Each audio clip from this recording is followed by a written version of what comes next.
Okay. Yes, it did. Okay, great. Okay, so let me share my screen.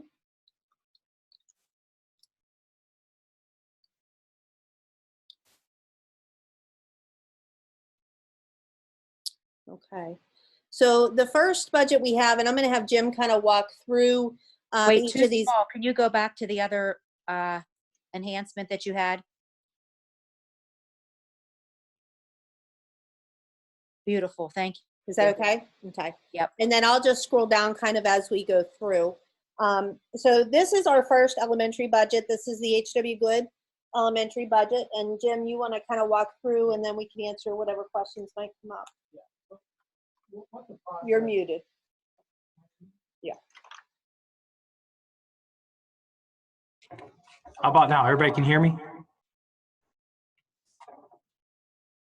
Yes? I can. Can everybody else hear me? Yes, we Okay, can hear thank you. you. I can hear Okay, you. so just so you know what the process has been with the buildings and the departments is either right before Christmas or right after Christmas, we send the budget information out to the principals or department heads, and they get that information back to us by the end of February.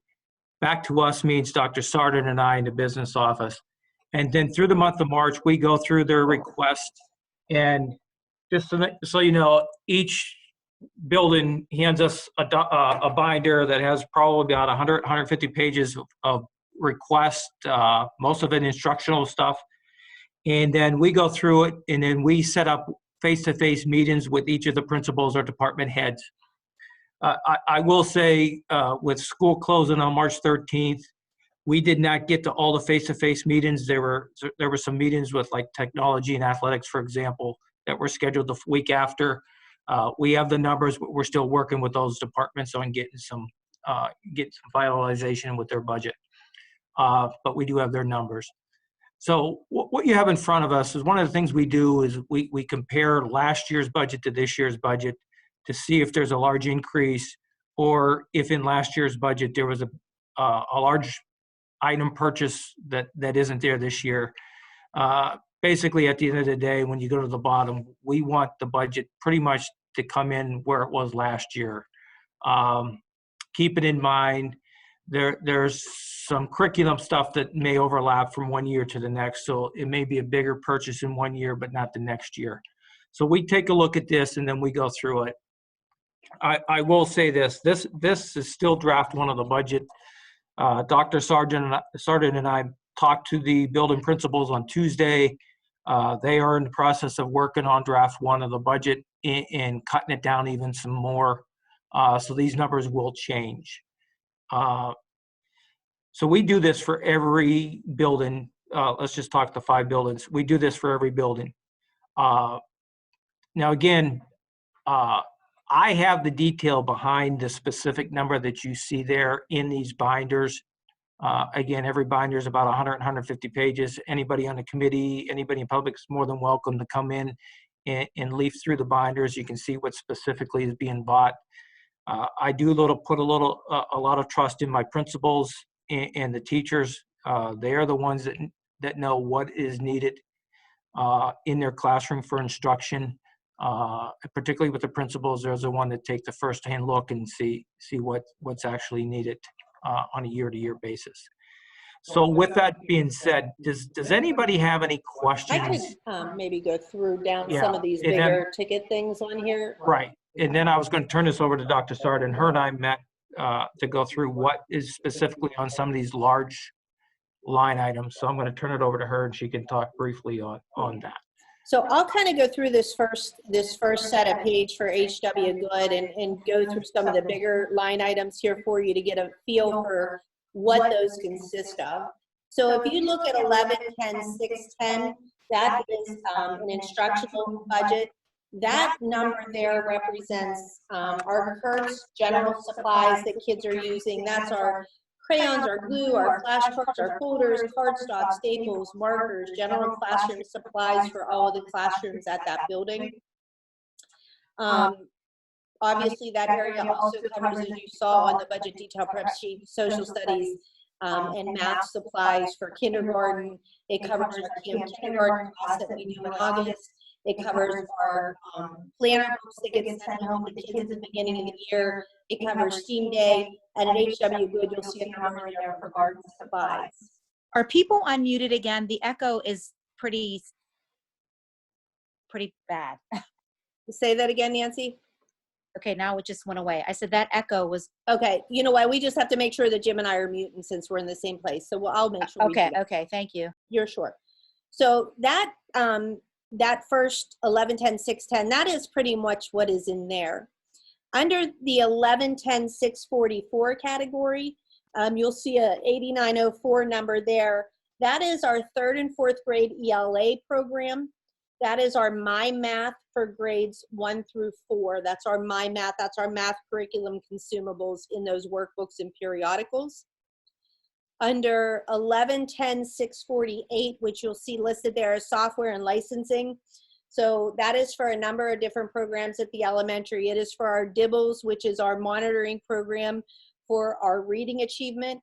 It is Education Galaxy. It is typing software. It is our online library program that our librarians are using.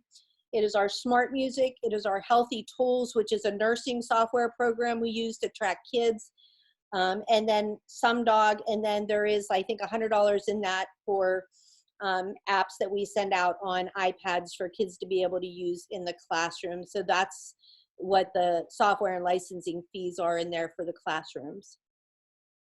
If you go down a little further and you get to the guidance general supplies, under that guidance general supplies, you'll see those numbers are testing materials. It also covers our ROCKS program, which is a program we run with our 3rd and 4th grade girls, as well as our career resources. About 2 years ago, the state came out with career standards and things that you had to do with regard to career curriculum. And so that is our career resources within that category of that 3349. And the only other one under instructional staff, under library resource books, that 1,500, that is an amount of money that's put into the budget every year to purchase new library books for our libraries. So that's kind of where you see now that top instructional budget, you'll see it was over, I think, by 0.1% compared to previous years. The building offices budget, you'll see on there. Okay, wait, I have some questions regarding that first section. Yeah, go ahead. Why is there a $1,300 increase in the general supplies for HW Good? I can tell you that part of that is the ROCKS program incentive. Wait, let me go back, sorry. 610? No, I'm going back. The 610. I can tell you that part of that is STEAM supplies, garden supplies are in there, and the kindergarten math supplies. That they weren't there the previous. It could have been a carryover number. I don't. Some of the classroom supplies from previous years carried over from that previous year in 1920. So last year they didn't have the order. They can't, hang on, they can't hear you. Yeah, I think they go. Yeah. Hello? Yeah, Yeah. go ahead. Hang on. Yeah, so part of the issue you got to be careful is when you compare previous years, you got to know what happened in the previous years. So their previous year number actually could have been a little bit lower because they had carryover from some of the classroom supplies, workbook, consumable, math books, and whatnot from the previous year, and they're replenishing their classroom supplies in the current year. We did take a good hard look at this with the principal. It's a fair number, but we are still going back and asking them to relook and cut a little bit more. So. Okay, yeah, I mean, we definitely can't be over what we were last year. That's gonna add up to be a number I can't afford. Okay, so go ahead, I'm sorry, on to building an office. That's why a little bit you can't look at just one specific line item. You have to look at the overall, in this case, the overall building budget. So. But overall, we're still over budget. Yeah, but again. Okay, go ahead, I'm gonna be looking at stuff line by line. Go ahead, I don't want to interrupt anymore, go ahead. Okay. And just as long as I have the mic here, when we go down under the building office budget, and you're going to see this at all the buildings, just for the committee to know, you're going to see a couple of things under all the building budgets. The cell phone numbers in most cases are going to be cut pretty close to in half. What Andrew and I did is we sat down with our cell phone company, and we actually renegotiated a new cell phone plan that actually cut the cost of phones in half across the district. Second thing is you're going to see in this particular case, postage is a 1,000. Again, each building in past budgets, we're not being charged any postage, but again, everything is mailed out of the central office here. And if you recall back 2 meetings ago, for the board members, we talked about the ESSA reporting, where we have to break out costs by building now. So this is just again having to adjust or realign our chart of accounts and our expenditure spending with how we now have to report to the state. In the past, postage was all being charged to central office and the business office, when in fact there is a good number of pieces of mail that's being mailed from each building. So we're going to allocate that cost out accordingly. And with that being said, the postage machine Pitney Bowes lease that we have, that contract is up, and we did renegotiate a new postage machine with Pitney Bowes. It actually is coming in at a cost less per month than what we were paying in the past. So, okay, Dr. Sarden. Okay. So that covers the postage piece of things. When you go down to nursing services, you'll see the dental contract's up a little bit. That's just a change in that contract price. General supplies for nursing is up a little bit. These were done right at the beginning of when this whole pandemic and COVID. So some of those numbers are up about $400 because of that. You know, so again, sometimes supplies carry over and sometimes they don't. And I can tell you that some of the nursing supplies, masks, gloves, that kind of thing are being used more readily, obviously, the second half of the year than they may have been in the past. And so some of that is planning for that.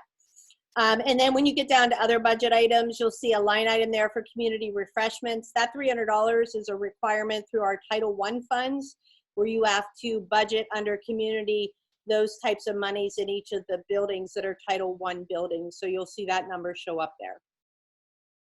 It's under community refreshments, but it's considered parent involvement. Who do they regulate the dollar amount that needs to be under there? They do. You have to put a certain percentage of your budget in there. Yes. Not amount of kids in the program in that elementary, but what did you say it's based off of? It's based on the percentage of money you get for your Title I budget. You have to put a certain percentage of the total amount given, and then you have to divide it up among your buildings that are Title I. And it doesn't matter how many students are at each elementary? No, it doesn't. Okay. And it's a community activity, so what we do is we divide it evenly. Because any activities we do with Title I at the elementary, like we do a parent advisory council meeting in the spring, it's a combined meeting. Okay. The dental service, do we bid that out? I mean, I know it's only $60, but why are we paying more? We have a contract through them, and it's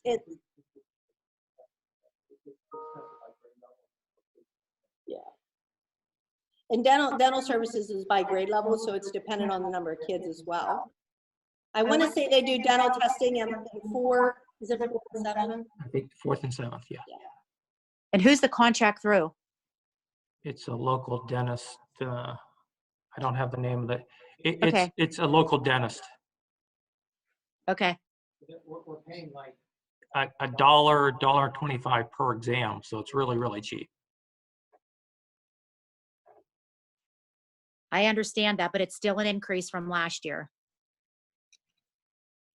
Yeah, you only for that particular line item, the purpose of the increase for that year is the number of kids that are going to be tested, number of students that are going to be tested or examined.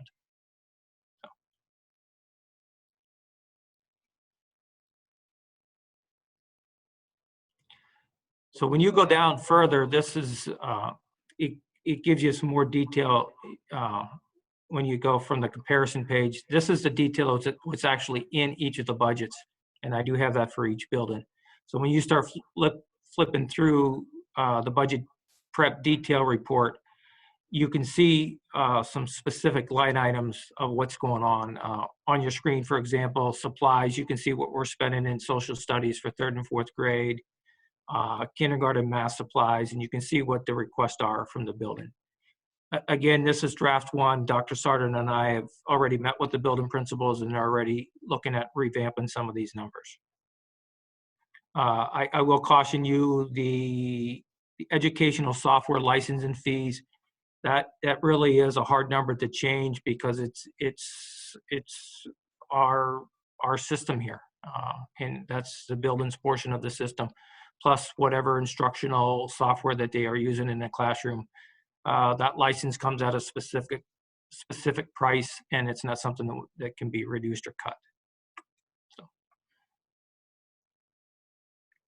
I don't know if you want to keep flipping down a little bit. Yeah, I mean, I'll scroll. Yeah, and if you want to Yeah. touch on a few things. Yeah, so I can kind of scroll through this. Some of the items I listed for you were those bigger ticket items where it says requisition import amount. Those, the ones that I talked to you about specifically, where you see these requisition import amounts, those were the ones I touched on as far as, you know, Kurt's office supplies, those kinds of things.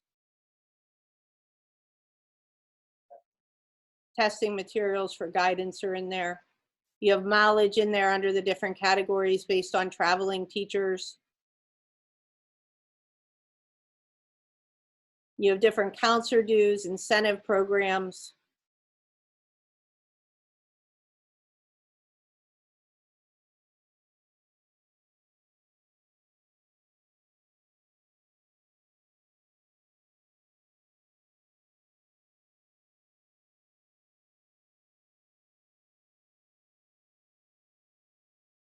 I mean, that's pretty much the highlights of HW Good.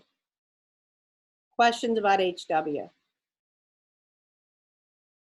I have a question. If the governor's, if we're still going to have to wear masks, are we going to have enough masks for the administration and stuff like that? Or would you think at that point school wouldn't be back in and we wouldn't have to necessarily worry about getting more masks because Well, maybe we're under budget? Well, what I can tell you, these nurse supplies represent some additional masks and things, as well as last week out of our current budget, we did have to order some PPE materials with masks and gowns and that kind of thing. I can tell you a lot of that stuff is back ordered, but we are supposed to get some masks in, I think April 20th was the date that we said. So we have out of this year's budget purchased some as well to help get us through for the rest of the year. And then this number indicates numbers we would need going for next year. Okay. So, yeah, Jared, you'll see throughout most of these building budgets, their nurse and supply items have gone up. And I think a lot of that is because of this additional protective And I think we have to do that to be prepared, so we're not under-prepared. I'd rather we spend a little more money on safety and mask and equipment for the kids, just so we're prepared. Correct. I would agree. The other thing is too, we're waiting to see about this CARES money, which is a federal stimulus money coming down from the state. And the plan is to budget some additional monies out of that for sanitizing / equipment, PPE supplies, masks, and that kind of thing to kind of help offset the cost in our current, on this next year's budget as well. So as those monies come down, we are looking to use those for one-time costs, because you can't use monies like that for future costs, but for one-time costs to be able to supplement for some of those extra needs, Jared, that we may need. Okay, thank you. Any other question on HW Good? Okay, so our next budget down is our amended budget. This budget is set up very similar. All of the elementaries are set up very similar. I'll kind of do the same thing with this one. I'll walk down with you, and then, you know, if there's any questions, you're going to see similar to the same type of things with the monies on here. You'll see that general classroom supplies and consumables, that consists of Kurt's materials as well, which goes back to pens, pencils, crayons, markers, paper that you would need for the classroom. They, in addition, have a need for some additional headphones that are used within the computer classes. So that is included within that number, as well as some charts that they needed in that building. So Other than your regular classroom supply type things, the additional monies in there were for headphones and charts for Mendon Elementary. You'll see when you go down to the workbooks and periodicals there, the 644, again, that is for PSSA coach books. They're my math materials for grades 1 through 4, kindergarten math materials. That's all under their workbooks and periodicals. And then the software and licensing is pretty much consistent across the 3 elementaries. That still goes back to our DIBBLS programming, our Healthy Tools program that our nurses use, our library access numbers, our Education Galaxy numbers. Those are all numbers within that. Huh? When you get down to, again, you get down to some of these numbers, guidance, general supply numbers, you'll see a little bit of an increase there. And again, that is for testing that the guidance counselors have to do. That is for our career programming and books that was a new addition in the last year and a half, that the state of things we have to do to keep track of career standards. You will also see in this number ROCKS programming. Again, that's that 3rd and 4th grade program for girls in helping prepare them for the middle school, as well as student incentives and social emotional learning type kits. And then your resource book number here, again, you'll see that's the same in all 3 elementaries. That is for books for the library. The postage here, similar to what Jim said, we just have to break that out now in order for that ESSA, for the ESSA reporting purposes. And again, the nursing supply number you'll see is up a little bit just based on some extra things we needed there. And again, you'll see the line item for the community refreshments out of the grant. The number you see off to the side here under transportation, wherever it says DW, that means district-wide. So that number is not reported by building, but it is reported in the district-wide budget.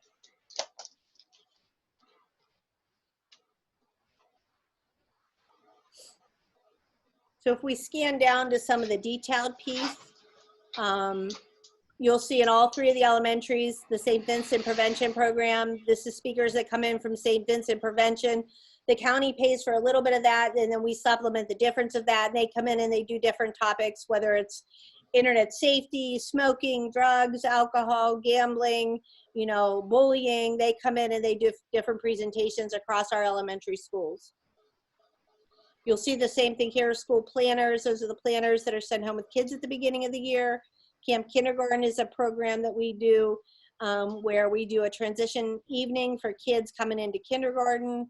And then again, you'll see here is your general office supply numbers. Again, textbook and periodicals are your social studies or science materials based on what the need is per building. And then again, your My Math resources and your PSSA coach things are located within this number. Software licensing, we talked a little bit about. You have your mileage for those teachers that travel.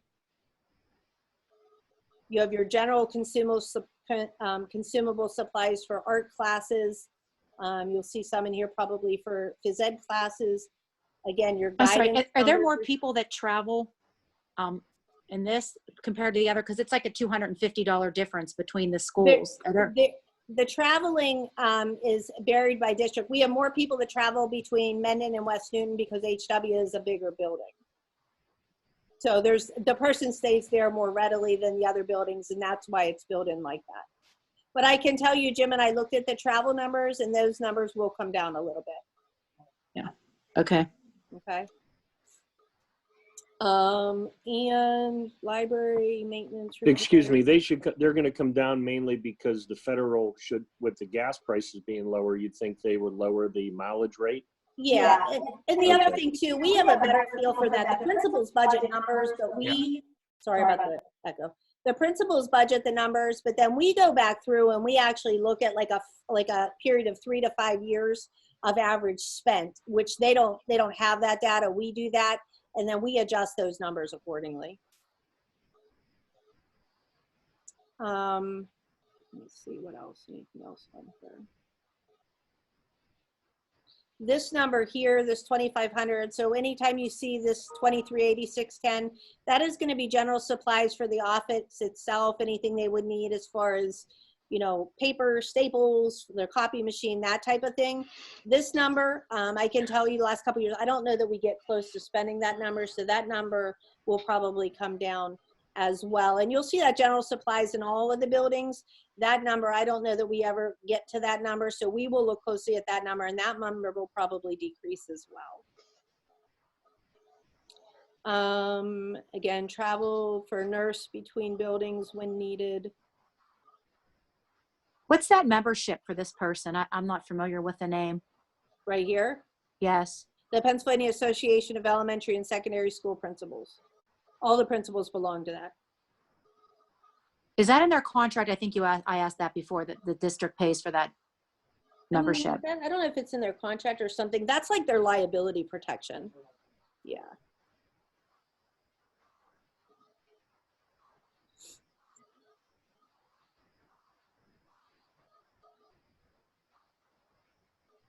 And then again, these numbers down here. Wait, who is that person again? Dr. Scorvian's the principal. At what school? Mendon, Did she get married? she did. Oh, didn't realize. Okay. It used to be Papa Sergi. Yeah, she Yeah, got- that's it. Okay. and that, I mean, that's pretty much it for Mendon. Any other questions on Mendon? Okay, next one is West Newton.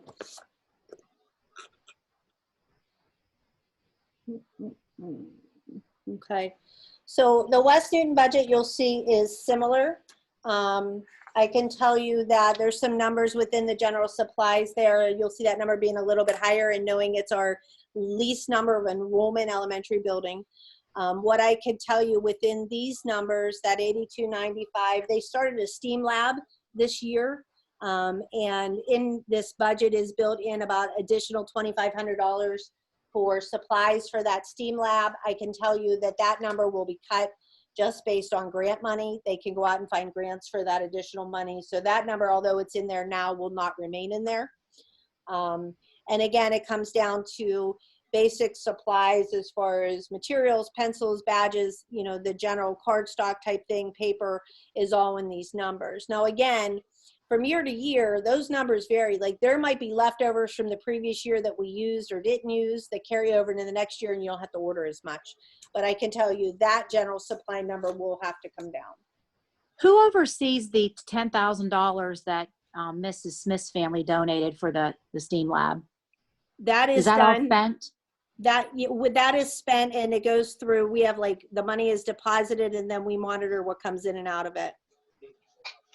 Is it a balance of zero, or are they still utilized? Is there still funds in that Is there still funds? I think there's still funds in it. Yeah. to be used for this, for that Could lab? be used for correct? the STEAM lab, correct? Yes. Yes. Again, workbooks and periodicals, when you get down to that, still the same thing. Math, ELA books, that's that number. And software and licensing is, again, the same type of thing. Healthy tools, dibbles, access in the library, that type of thing. When you get down to some of the general supply numbers, you'll see here with the phys ed numbers, the general supplies, we try to vary by building by year where they need more or less stuff, and we balance that out between the three buildings. So maybe one year one building gets more than another. So that's where maybe this increase has come in. Our consumable supplies are pretty consistent year to year. The guidance supplies, again, that comes back down to whether it's the testing or the rocks group that they run, because that is run out of all three buildings. And then your library resource books, this 1,500 here is for books within the library. Go back down, you're gonna see the same thing here with postage. It's now calculated within the buildings. The travel number is, again, an estimate that will come down a little bit based on mileage. The office budget, general consumables, again, that number is something that is budgeted in. We're not normally at that number, so that number will be looked at and adjusted accordingly. Nurse number. Why is there no maintenance line item there? Why is it a 0? The other schools have at least 350 budgeted. They may have done stuff this year and they don't feel there's a need for it. So Okay. that's for the basic repair that happens at the elementary with repair and maintenance is the laminator. Do we not rent that or lease those? No, I don't. Yeah, we buy those. We don't lease those. I don't know. I don't remember the last time we bought a laminator. Yeah, we've used them a long time. I don't remember ever buying one actually, as long as we've been here, but maybe. And let's see, that's all basic stuff there. So as we go through again, you'll see the St. Vincent on their budget. Now this says repair of equipment here. Jim, do you know, because it says 300 there, but not up above. Oh, the laminator might be up there. Okay. All right, so that is in there, Nancy, and for the committee. You have mileage in here for the computer teacher, Miss Macy.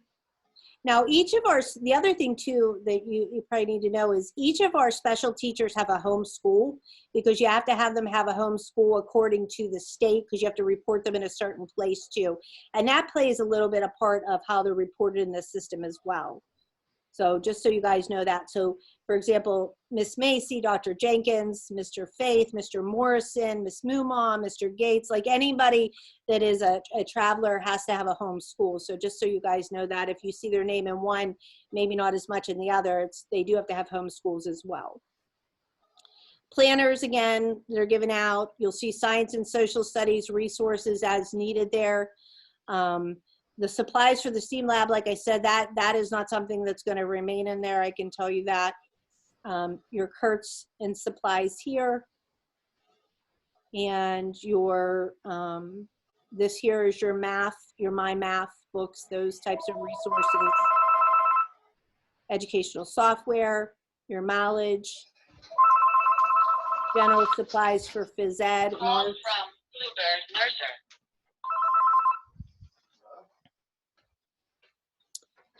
Rocks program testing supplies are here, and general supplies, again, principal due here. It's the same as you would see in the other buildings. I mean, that's pretty much the gist of West Newton's budget. Questions on that? When they had all the signage out along the roads for kindergarten registration, where did that come out of? What budget? I mean, it came out, I can look that up for you. It came out of in here, in one of these supplies, or the 2380 principal budget. Yeah, that's. And I can tell you, we collected those and we reused them, just so you know that. And we're very helpful. I got to tell you just real quick on that. So those that we put out there were really helpful. We were actually able to get more kids registered quicker to allow us to plan better. So those monies spent were well spent. And like I said, we reuse those signs every year. So that was something that allowed us to get kids more readily registered versus, you know, registering September, 1st. Where's the book series funneled under? That book series is under district-wide. That's in the district-wide budget. That is not in here. And those monies, again, that is for 6 years. So that purchase of 6 years will count for the next 6 years. So you will not see in this budget over the course of the next 6 years, with approval of that, this budget will not, none of the building budgets will include any additional money for reading series if that's approved. And that's why you'll see some of the I'll show you on here. So in the past, we have had to include the last couple years under workbooks. See, this reading material was originally in here. That was taken out because once you outlive the life of your series, right, you have to spend extra money. But the budget and what we're proposing for that reading series is a 6 years. So you will not see any numbers like this in this budget for the next 6 years, because all of the consumables and all of the materials are included in that money. Well, the amount that I read is different from what's on the budget amount, probably by like $27,000. Is it I don't- what? I guess all the bells and whistles. Is there a way that we could get a breakdown? And I mean, I guess there's other things I'm not part of sure. that series. I'm not sure what number or what you read. You're gonna have to be a little more specific. This stuff here is just consumable stuff. No, That the other- overall, the new reading series, Right. the base price. I guess I'll go over it when I see it. Yeah, I mean, the number for the reading series is 227. That includes the hard books, the consumable books. It includes the Tier 3 Success Maker program that is utilized. Yeah, because initially, I mean, I might be wrong, but I thought it was 200,000. 227, Jared, do you remember 200,000? including training. It originally, we budgeted it at 250 was our original budget number. Yeah, I thought it was approximately like 235. So yeah, that number seems right to me. Yeah. Okay, I Yeah, just thought just so you understand, the whole new curriculum is 227,000. But that's everything inclusive. What you're seeing, like in this particular page, when you see the minus, is under the old series, each year you had to buy the consumables each year. Oh, wait, Per you're building. not, you weren't on, I'm Oh, sorry. I'm sorry. Are you okay? Yeah, go ahead. What's in the new budget is roughly about 227,000 for the new reading curriculum. What you see here, like the 6,100 that you see on your screen, is under the old series, you had to buy the consumables each year to use in the classroom. With the new series that we're getting with 227,000, those consumables that you're seeing here are part of the package for the first 6 years of that curriculum. So you won't have to buy any reading consumables for the next 6 years or next 5 years after the original purchase, because it's all part of that $227,000 package. So it's actually it's a 6-year curriculum with no extra cost after the $227,000, as opposed to the prior one where you had to buy the consumables each year for each building. Okay. Okay. So next up is middle school. So your middle school budget here, I can, all right, so in the middle school budget, you'll see same general things. You're gonna see the big line items here, general classroom consumable supplies, and again, that goes back to your general Kurtz things needed for within the classroom. You're going to see workbooks and periodicals. This is PSSA Coach, Coach Books, Scholastic, this type of thing here. And then your software.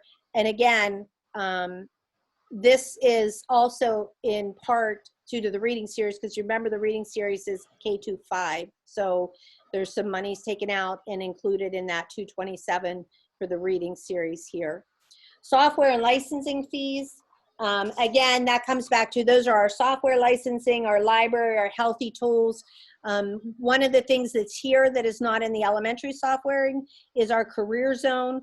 That goes back to those career standards and your requirement to track and have certain artifacts and things based on what the state requires. So career zone is built into the middle school and high school budget, and that is the place of which we store and use for all of our career artifacts that the state checks on. So that is something that is in the middle school and high school budget that is not in the elementary budget based on how we do it.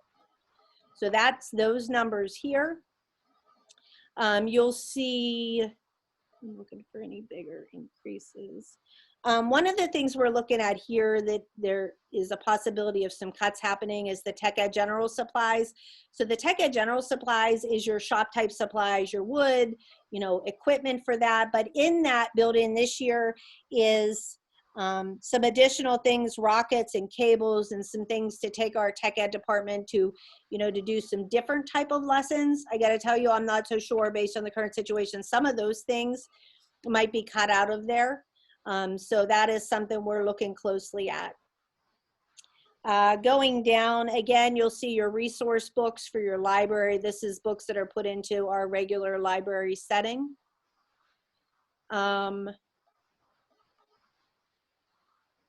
We probably need postage in there, Jim. Yeah, that'll have to be adjusted. Postage is gonna have to be put back in here. Again, your nurses, general supplies, it's a bigger budget. That number went up a little bit more than it probably did at the elementary school, but the building has close to 600 kids in it. So that's where that number is. And then down here at the bottom, when you look at some of your refreshments, a piece of that number is your Title I number.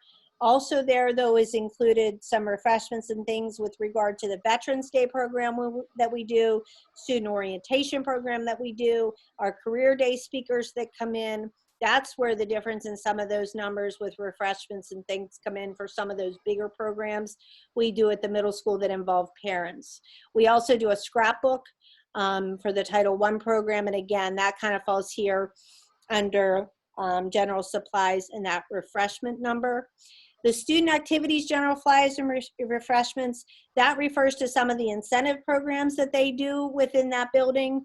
It covers contests, it covers the positive behavior support program within the building, and some of the incentives they do there. So that's where some of these numbers come in. I'll walk through this and then kind of can field any questions. We do rebinding of our books. And that is, you know, for any of our textbooks that maybe get beat up a little too much, we do rebinding every year at the middle school and at the high school.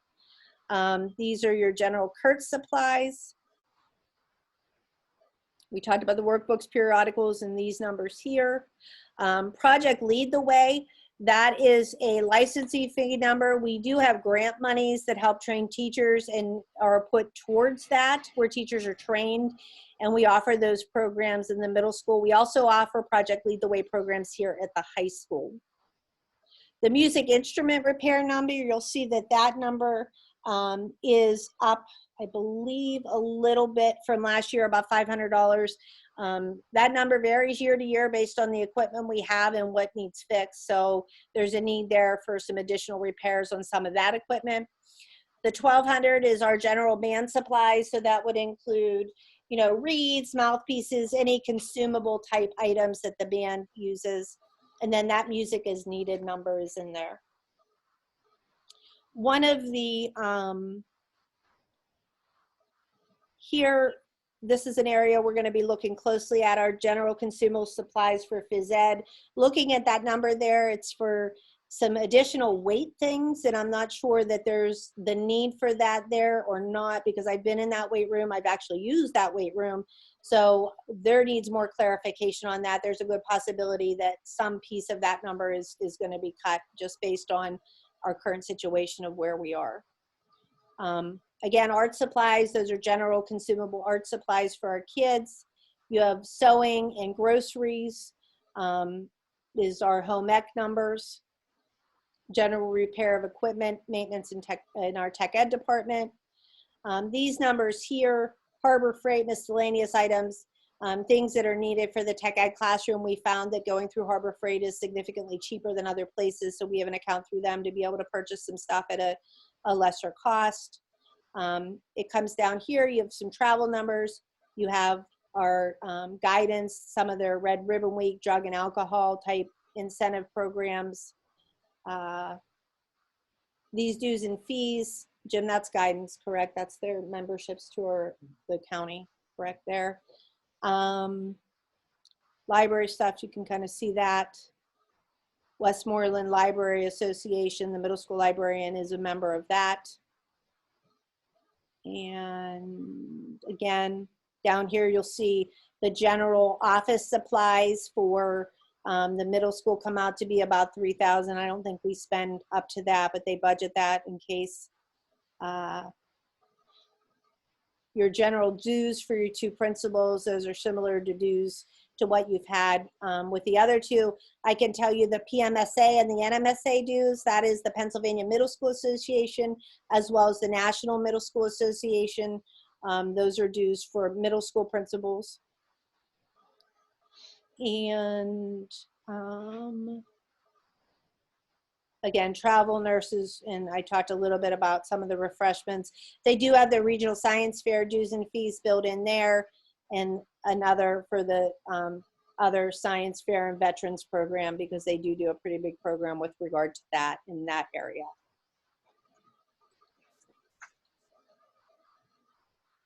Questions on any of those things?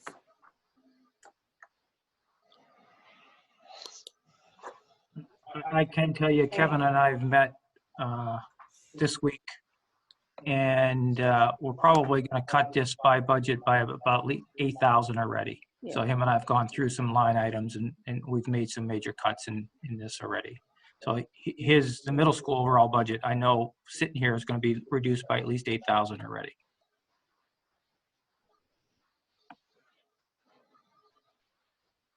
Any other questions on middle school? Okay. High school budget. So we'll come down here with the high school budget. So you'll see, and maybe Jim can touch on the line item with the notes, the professional services E-Academy number. Do you want to touch on that off to the side? Yeah, this number really needs to be in the high school budget. It's, again, part of the responsibility I'm taking on in the first year is realigning some of our account codes and where things are being charged to match where they should be reported to at the state level. I can tell you, and I don't have an answer for it other than the fact that we're moving forward. In the past, E-Academy, the 89,000 plus was being charged under special education for some reason, which is incorrect because the majority of these students in E-Academy are not special education. So you'll see, particularly when we get to the special ed budget, that I'm doing a lot of realignment of where things need to be reported to the state based on an updated PD chart of account. E-Academy is being one of them. It's a 322. 322 is an IU service because that's where we are purchasing our online academy from. Any questions with that? And you'll see that more detailed, some realignment of account codes when we get to the special ed budget.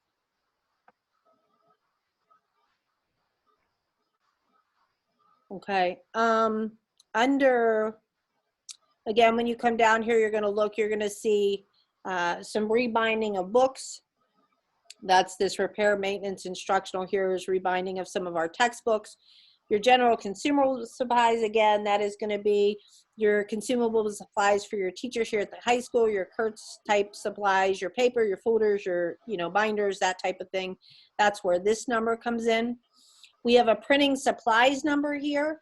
This number, we do printing at our high school in the district because it is cheaper to print here than it is to ship it out to print. That has been done, I mean, as long as I've been here. It's cheaper to print in-house and get the work done than it would be to ship things out and get them printed with regard to, handbooks, those types of things.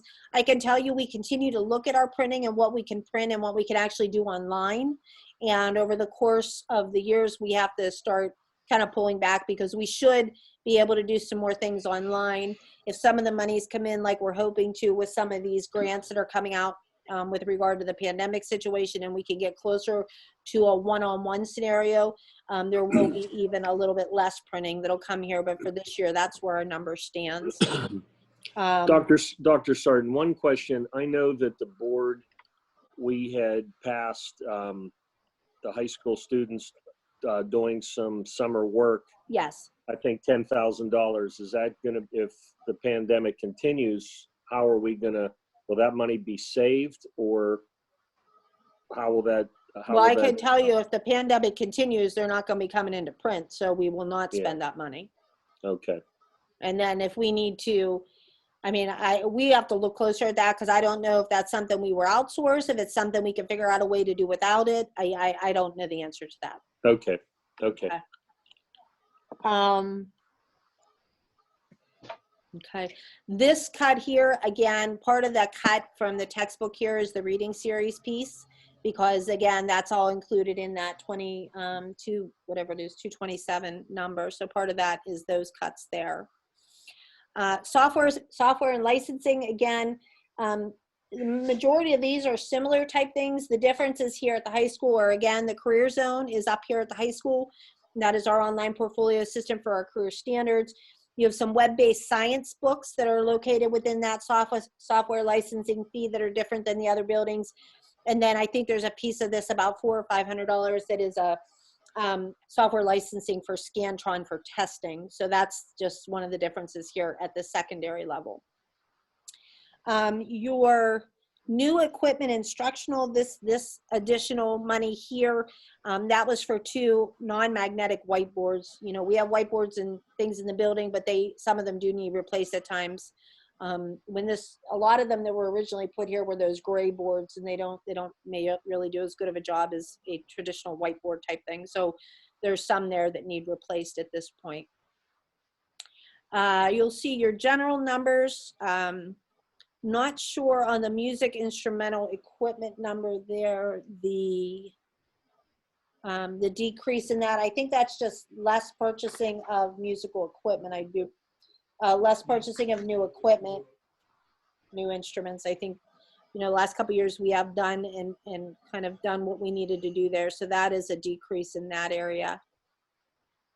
Music, vocal, general supplies, that number is higher this year. I can tell you that is due to, they have in the budget to purchase some robes for the purposes of performances. So that is the increase there.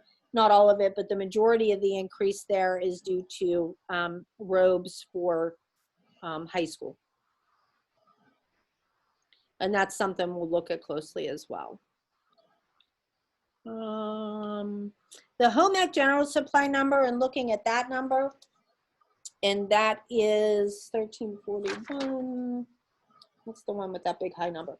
So that number there is going to change. They have a line item in there for supplies, food for cooking classes at $8,000, and I can tell you our average spend over the last, you know, 5 years has been $5,000 or less. So that number is going to change.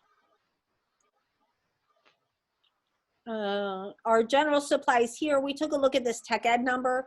That tech ed number is, there's no real big ticket items in there. It's upgrades of some of our jigs and saws and things within our thing. It's our general supply number as far as like replenishing our, you know, wood and those types of things. So this increase here is probably more due to economy and changes in pricing of materials than anything else. There's no major ticket items in there.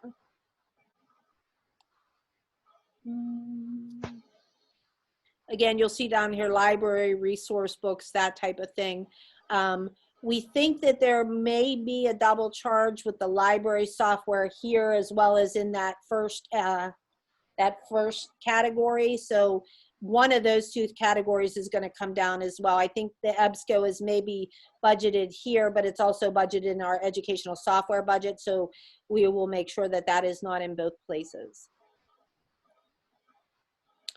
When you get down to the building office budget, you'll see some different here as far as repair and maintenance, consumables, refreshment type thing. Those are all similar to what they have been in the past. You see the supplies for graduation, your general graduation supplies. That is generally for caps, gowns, you know, those types of things that are needed for your graduation ceremony, diplomas, those type of things.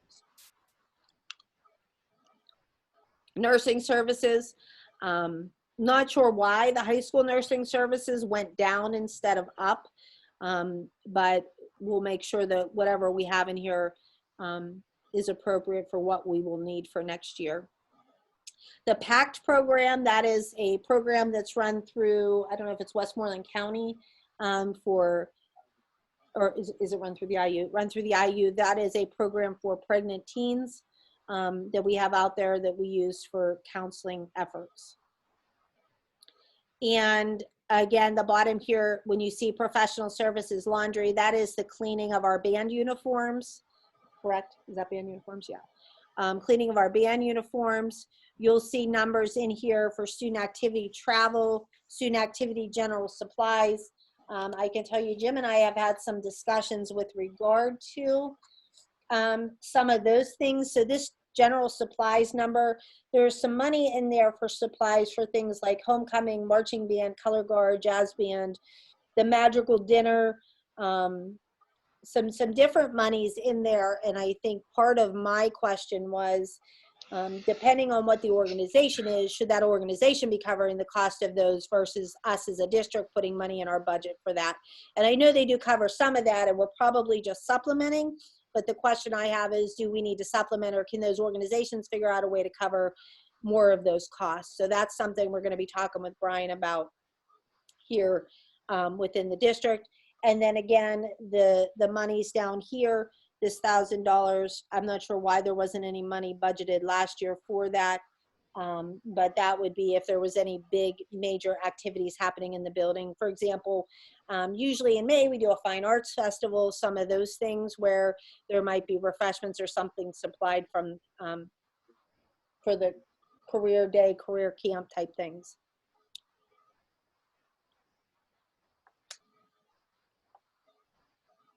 When you go down to the detail of things, you'll see the E-Academy. That is a yearly fee. That's $16,000 of enrollment.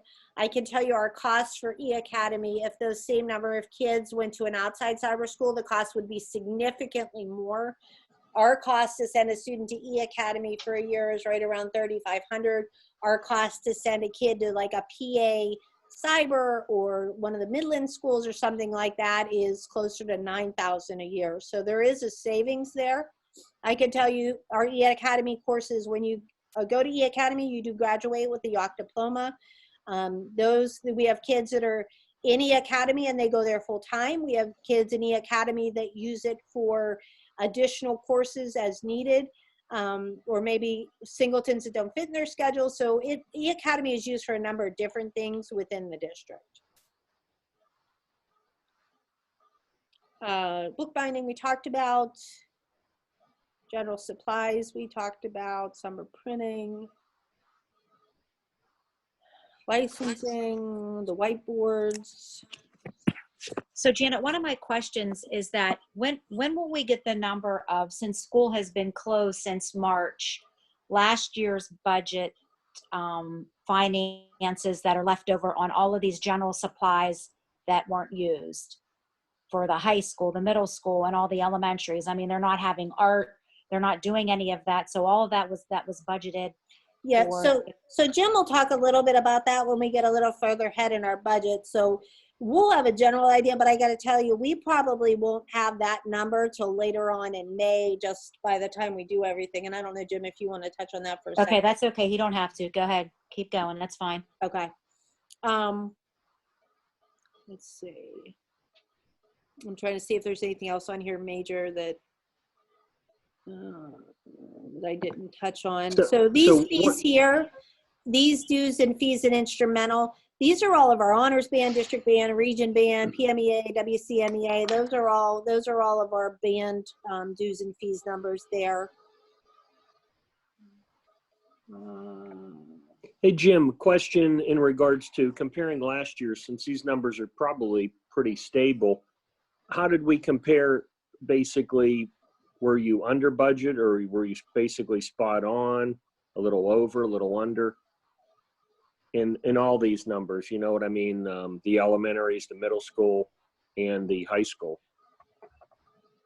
You're talking the current year, Jared? Yeah, the current year we're into right now. I guess this is a little bit of follow-up what Nancy just asked and what Dr. Sarden was talking about. Between now and our our May board meeting, I'm going to do a projection of where I think these expenditures are going to be the rest of the year, and try to predict our revenue to come up with where I think our fund balance is going to be at the end of this year. Okay. Because let's face it, for a lot of these line items anymore, we're not spending any more money. Been working with the accounts payable, and pretty much everything service-wise has been paid up to date, maybe with the exception of what we decide on the transportation down the road here. So to answer your question, when I come to the May board meeting, I'll have what I think is an early projection of where we are going to fall for the current year as far as adding to the fund balance. Probably the hardest line item that's going to be able to predict is our collections for earned income. pretty much our other, on the revenue side, our other tax collections, our real estate, our per capitas are all in for the year. The only line item that's questionable is our earned income. So I'll have a good idea of what we're going to have as far as a fund balance for the end of this year coming up in May here. So, Okay, thank you, Jim.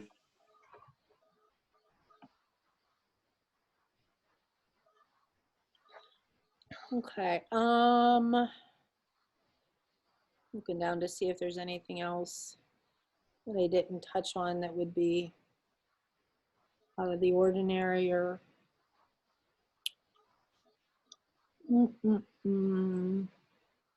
graduation, pact, supplies, nurse. I have a question. Can you hear me? Yeah, Okay.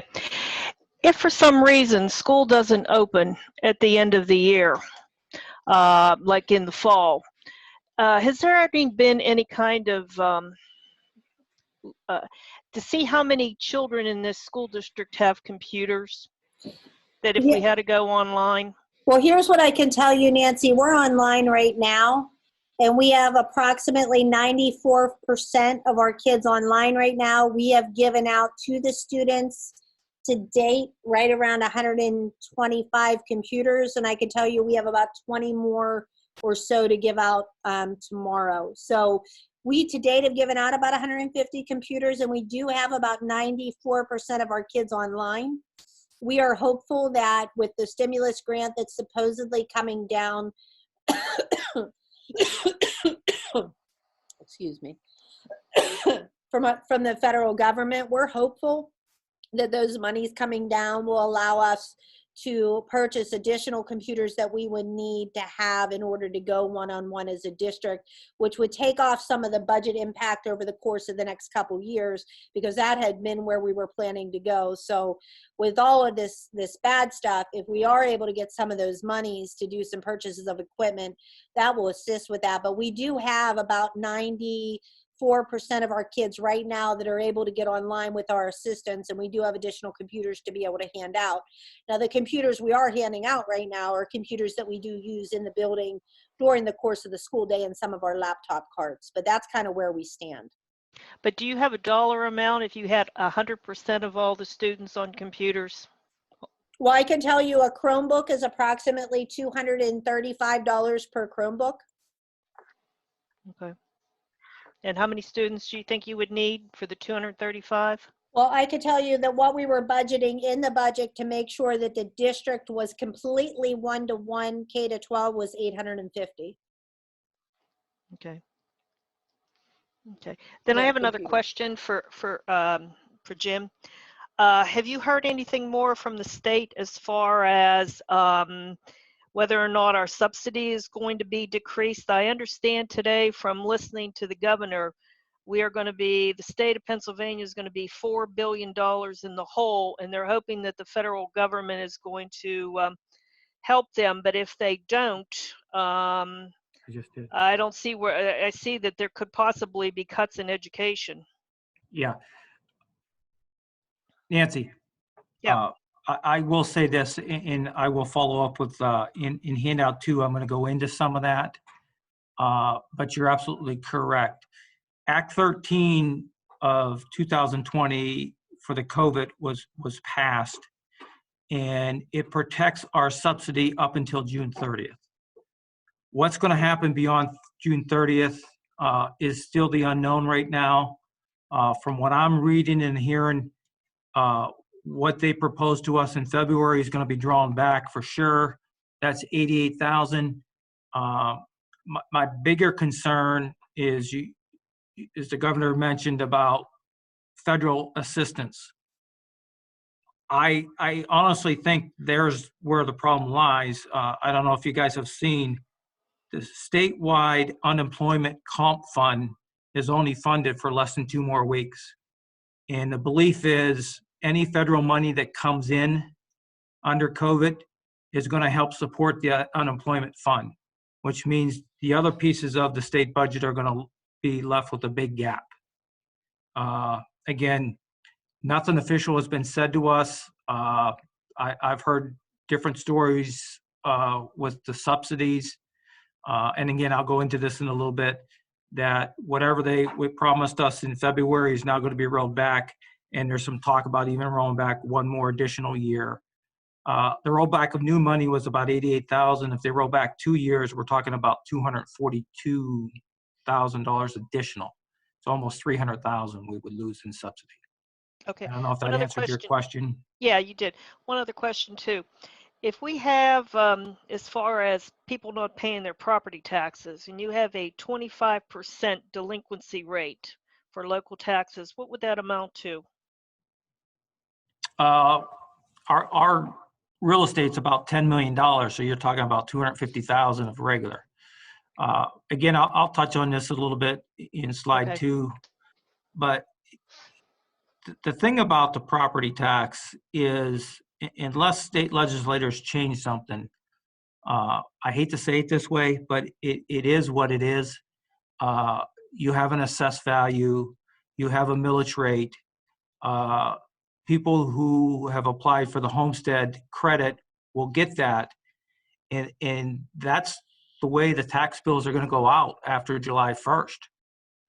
What we've done here as a district is we predict roughly about 93% collection rate on that. Obviously, with what's going on, that's going to have to be lowered, and our estimate of what our collections are going to be will have to be lowered. But again, we have a face, we have a discount period, we have a penalty period. And if those bills are not paid at 12/31, they get turned over to the county as delinquent, and they act as our collector then to collect them. I do think there's going to be some state legislative action to protect these people, but I don't know what that's going to look like. Did Okay, that answer your thanks. question? Yeah, thanks. I'm just concerned, like I said, that if things keep going on, that, people are not going to be paying their property taxes if it comes Right. to food or electricity as opposed to paying their Yeah. taxes. Yeah, in the answer I don't have for Yawk School District is, because this issue came up, is how many taxpayers actually, through their mortgage company, escrow their property taxes. Because with that being said, people have been so-called paying their property taxes all along before COVID-19 came in March. It's my understanding through some legislation that I've read that they'll still require the mortgage companies who have collected the escrow to pay it all in full. So we'll have to see what happens with that. Okay, thank you. Okay. You muted? Okay. Our next budget to go over is our maintenance budget. I'm going to let Jim kind of walk through this because he worked to put this one together. So Jim, you want to walk through this one on mute? Yep. Okay. Again, with particularly the first page of this, your disposal, your snow plowing, your lawn care, all your utilities, your water, your extermination, gas, electric. What I did was I actually looked back at a 3 or 5 year projection and adjusted the amounts accordingly. Keeping in mind, for example, with electric and gas, we are in with a consortium, and those rates actually, we buy blocks of rates out for another year or two. So those rates have been adjusted on here. I can tell you with snow plowing, it's still 1 year. We have 1 year remaining under that contract. With lawn care with Pittsburgh, we have 1 year remaining. Lawn care, for example, is 30 cuts per site at a specific rate per site. So those numbers are according to the contract. Again, with water and sewage, exterminating services, those are contracts that we have in place.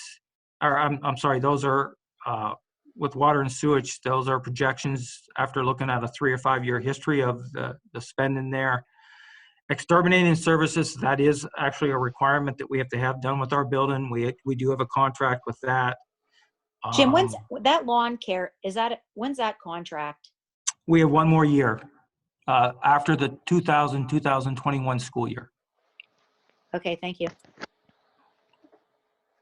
And then other services, again, if you look at last year versus this year, that is just, again, a reclass or realignment of what needs to be reported when I do report up to the state there. So that is an adjustment there. That number just generally was pulled from a different line item in the budget and brought down to here. Again, with the general supplies, it is, I'm looking at a history of what kind of maintenance supplies that we actually buy for the upkeep in each of the sites. That's a pretty fair number, given the history over the past 5 years. Again, I'm looking at actual over the past 5 years. Again, natural gas and electric, we are in a health consortium. The spending for those obviously should be down for the next 4 or 5 months. But we also had, I also factored in new kind of rates that we do buy through the IU consortium. Equipment, as you can see, when you go down the equipment, we're not looking to replace any equipment this year. We're going to try to get by with what we have in each of the sites.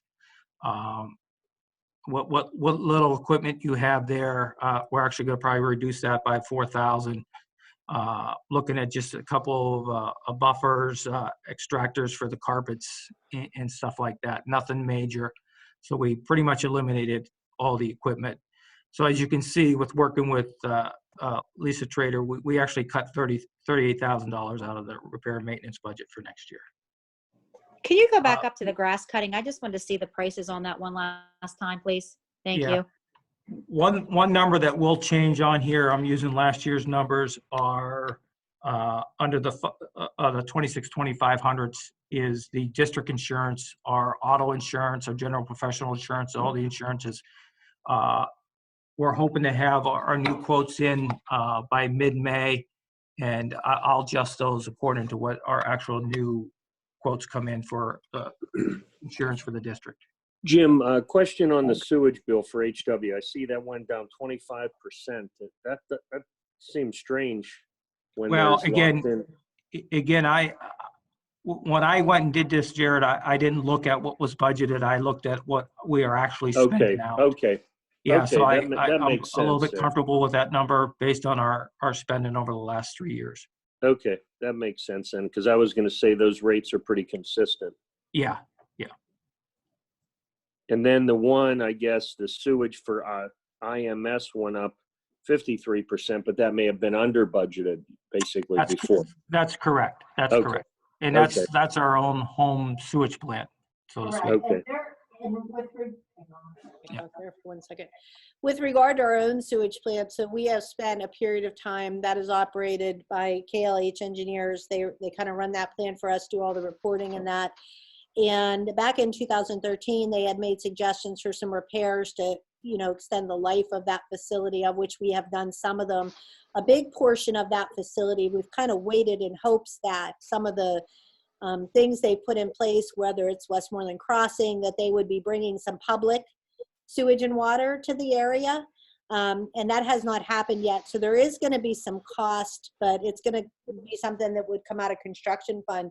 There is going to be some high priority items that need repaired for that sewage facility coming up here. Probably we received a report like maybe the other day of things that we're going to have to do for this facility, that we've done some things over the course of the last 5 years, but in hopes that we would be able to get online with public sewage and water there, and it hasn't happened. So there are going to be some repairs that we're going to need to make, but those would be repairs that would come out of the construction fund versus the general budget. Okay. That'll be something we'll be talking about coming up here in May. Okay.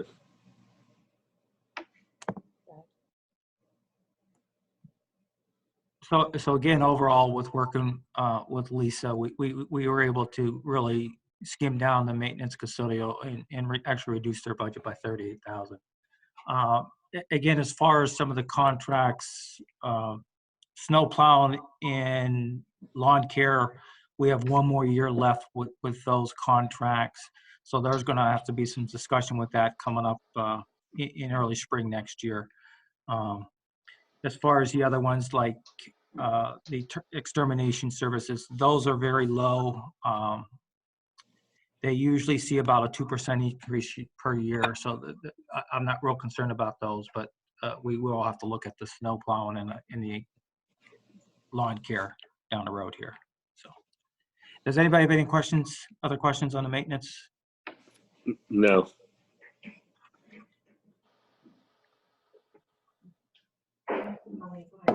No, I mean, it's all pretty straightforward.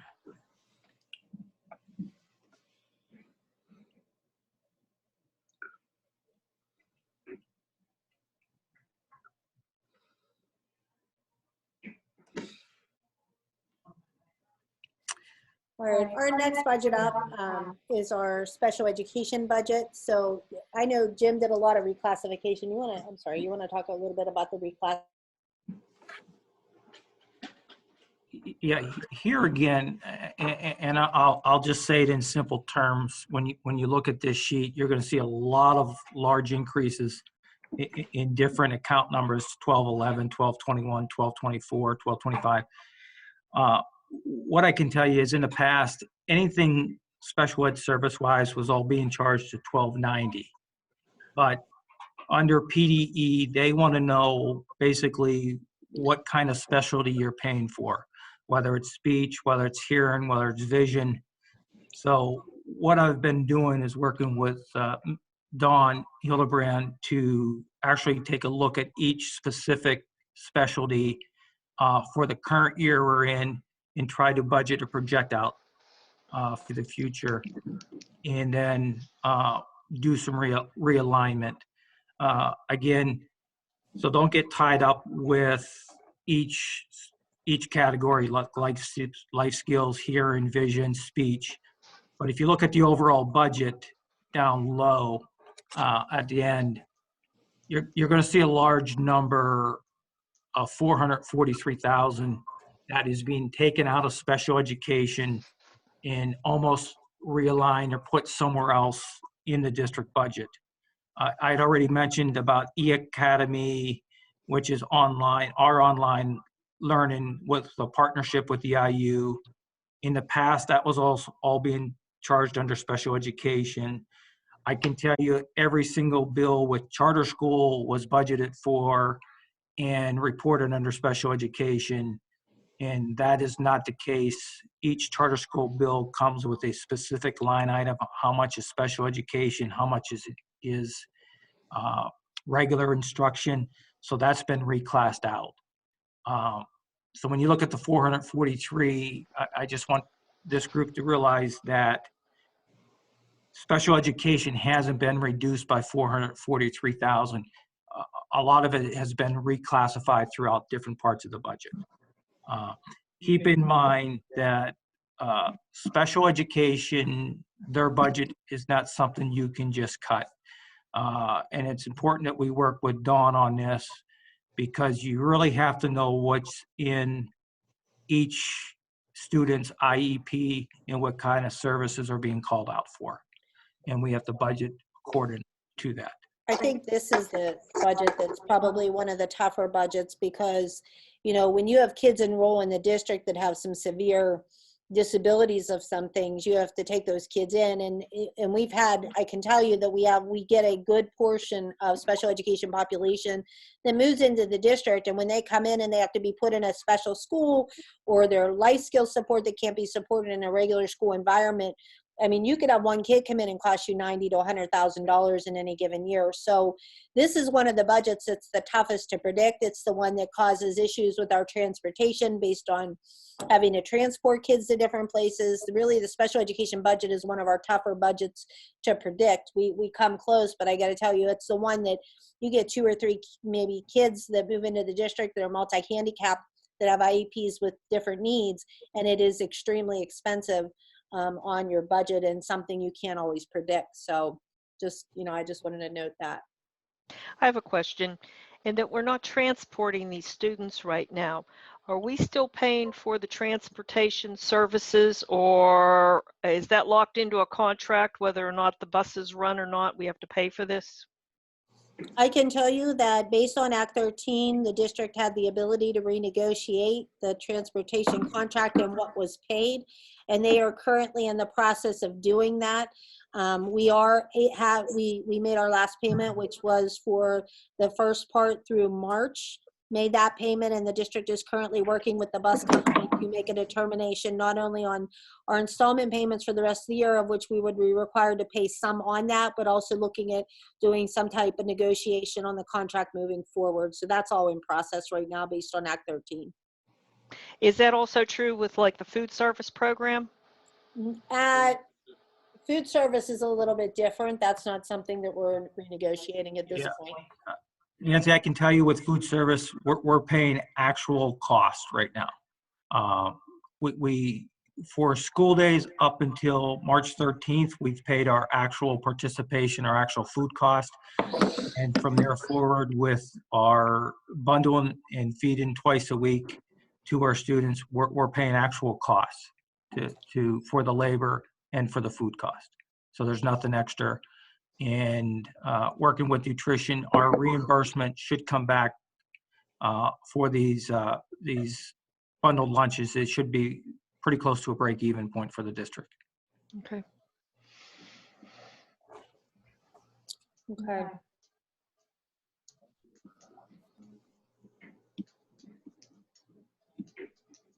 Tell me when. Right here? Okay, we paused, so. Okay. Am I back on? Yeah, you're right. Okay. I gotta run I- a plug for my computer so it doesn't die. So. Yeah, so I do want to point out, and there's a support schedule down the road a little bit. Outside placements is what I call them. So students who are placed at Clearview or partial program or different autistic programs, whatnot throughout. You can see the cost of a tuition, and I'm looking at the very first line. When somebody goes to Clearview, their tuition's $36,000, and then you put transportation on top of it. So again, as Dr. Surda mentioned, special education is a tough budget to plan for because all it takes is one student to be placed outside the district, and you're looking at between a $25,000 and a $35,000 tuition rate, and then you also have to transport them.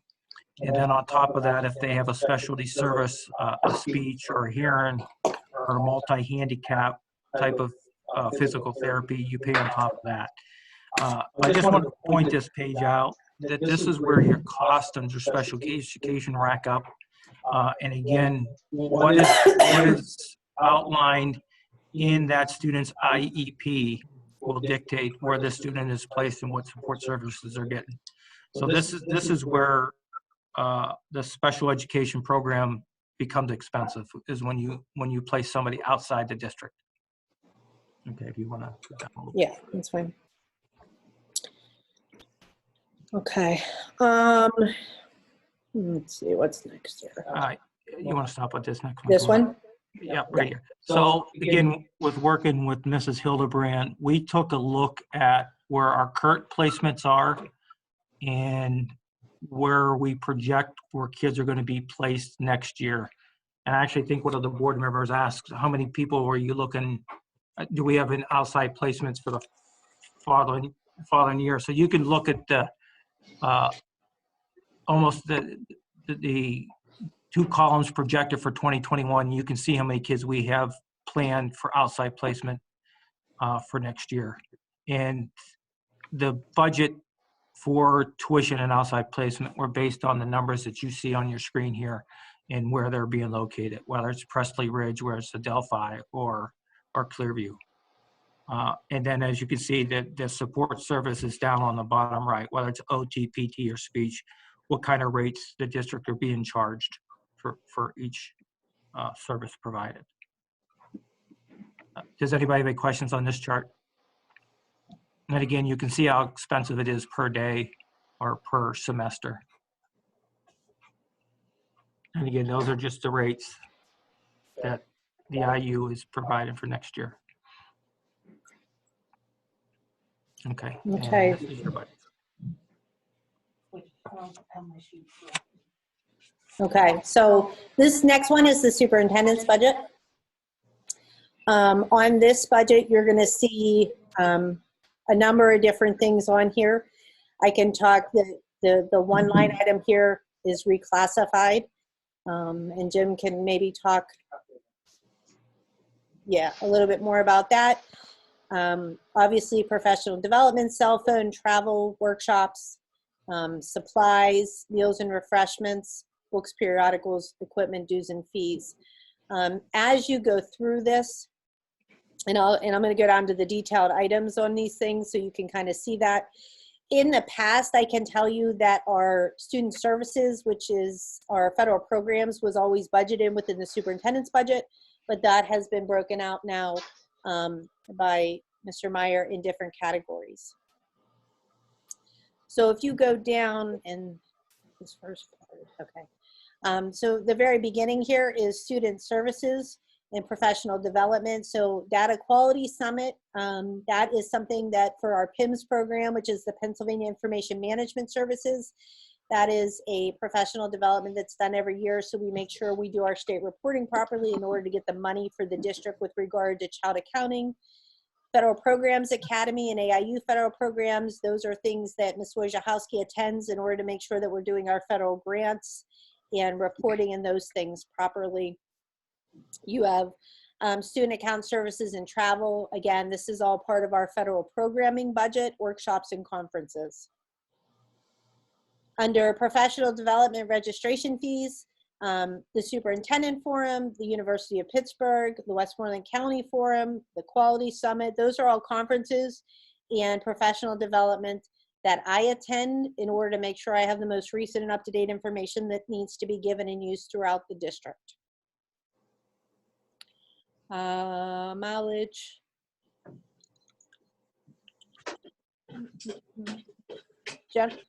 General office supplies, those are office supplies. I can tell you that that number's in there. I don't think we come close to spending that. Refreshments for meetings. This money is utilized, I can tell you, for different events across the district. Professional development days, we provide refreshments. I can tell you we do annually, we do a drug symposium. We do a annual safety committee meeting, which some of the board members have attended in the past, that you can kind of see.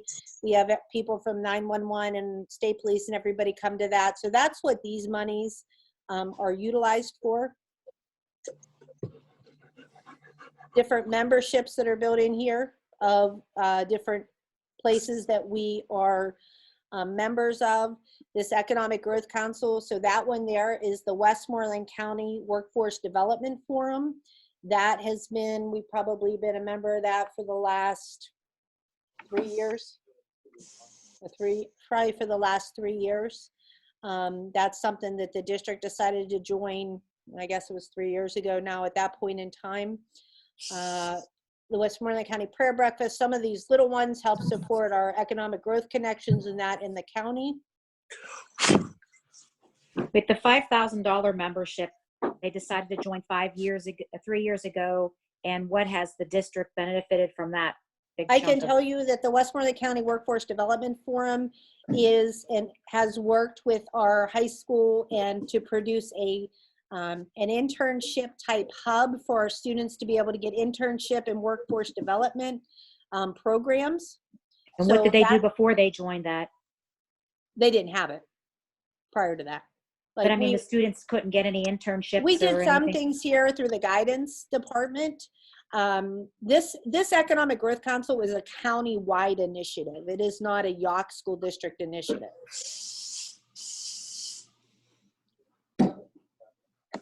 Yeah.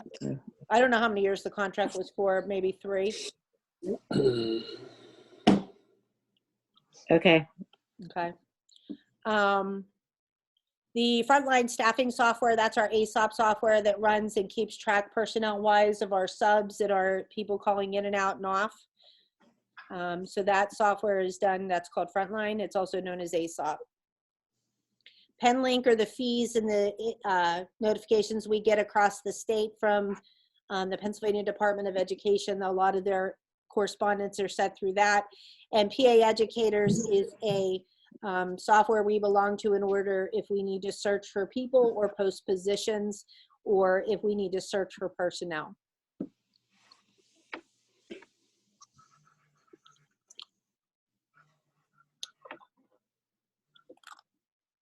Questions on that?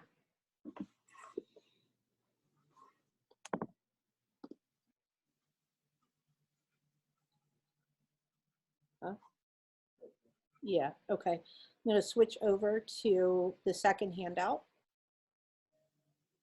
Okay. Mute myself.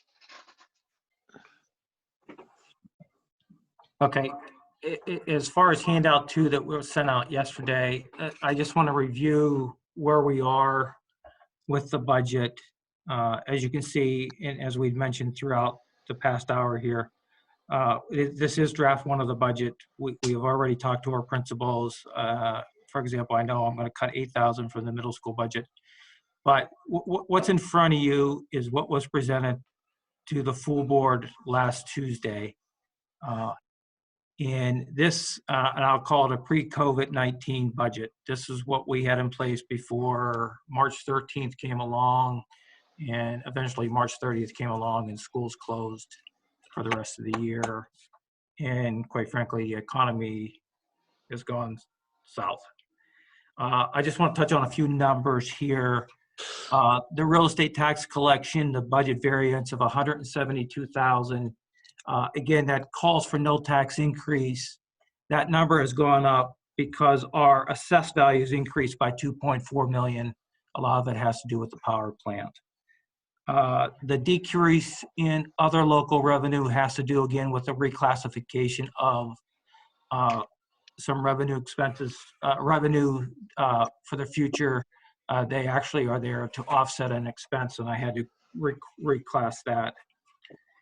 If you go under state revenue, the first 2 lines under the state revenue, the 58,994 to 19, the 19,379, that's the new money that was put into the state budget prior to COVID-19. I honestly think that's the piece that we're going to lose right off the bat coming down the road here. And I will say down below, the pension subsidy and Social Security subsidy, they're going to have to be adjusted based on what our final actual budgeted salaries are going to be down the road. If you go down to the expense end a little bit, just to touch base here before we go on. Salaries, I have a decrease right now of $241,000. As we talked about earlier in the week, we are going to be eliminating a number of positions.